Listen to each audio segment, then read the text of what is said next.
ఆఫీసుకి వచ్చి చెప్పవయ్యా అంటే ఇంటికి వస్తా. చూసావు ఇంట్లో ఇంపు ఎంత కంపెనీ ఇప్పుడేగా సార్ నాకు తెలిసింది.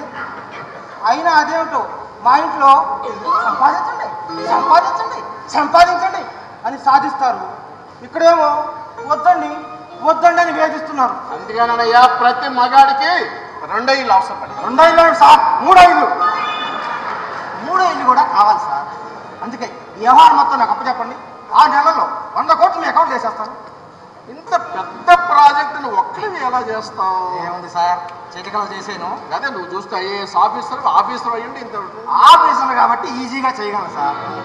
ఇప్పుడు కొంతమంది ఆఫీసర్లు రియల్ ఎస్టేట్ వ్యాపారం చేస్తున్నారు, మరి కొంతమంది కాంట్రాక్ట్, మిగిలిన వాళ్ళు రాజకీయం. అసలు ఈ రోజుల్లో ఉద్యోగం పార్ట్ టైం జాబ్ సార్. పక్క వ్యాపారాలే ఫుల్ టైం ఆక్యుపేషన్. మీరు ఇంకేం ఆలోచించుకోండి, మొత్తం నాకు అప్పచెప్పండి. 6 నెలల్లో పూర్తి చేసేస్తాను. Okay, thank you sir.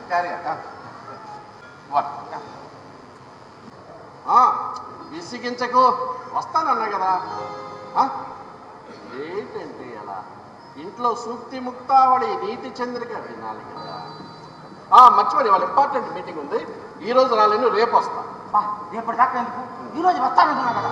వచ్చి నీకు ప్లాన్ అంతా చెప్తాను కదా. ప్లాన్ చాలా బాగుంది, అంతా అతనే చేస్తాను. అన్నీ నాకే అప్పగిస్తానంటున్నాడు. నేను ఎందుకు అప్పచెప్తాను, నా మాత్రం నాకు తెలియదు. తెలుసు, అందుకే మీ ముగ్గురి గురించి కూడా చెప్పేశా. నీ గురించి అప్పుడే ఎవరికి చెప్పలేను, కొంతకాలం రహస్యంగా ఉండని. ఇదిగో, ఒక బలహీనత ఉంటే భయం, మనకా 10 ఉన్నాయి. అయినా బలహీనతను బయట పెట్టుకుంటే అదే బలంగా మారుతుందంటే నమ్ము. నేను ఎందుకు నమ్ముతాను? నేను పొలిటీషియన్. వాళ్ళు ఏమి రాసుకున్నా మనం సంతకం పెడితేనే జీవో అయ్యేది. మనం అర్థంగా గీసి పారేసామనుకో అది ఎందుకు పనికిరాదు. అంచేత అదంతా చేతికి రాని, వచ్చిన తర్వాత మీ తమ్ముడికి అప్పచెబుతాం. That is power of democracy. నువ్వు అడ్వాన్సులు తీసేసుకో, వ్యవహారం మొత్తం నువ్వే డీల్ చేద్దావు కానీ.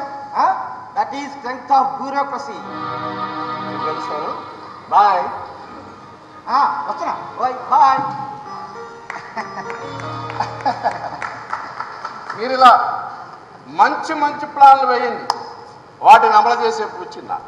మీరు ఇలా ధైర్యాన్ని ఇవ్వండి సార్. 6 నెలల్లో ఆంధ్రాలో సగం షేర్లు మన అందరిలో తీసుకురాను. Good sir.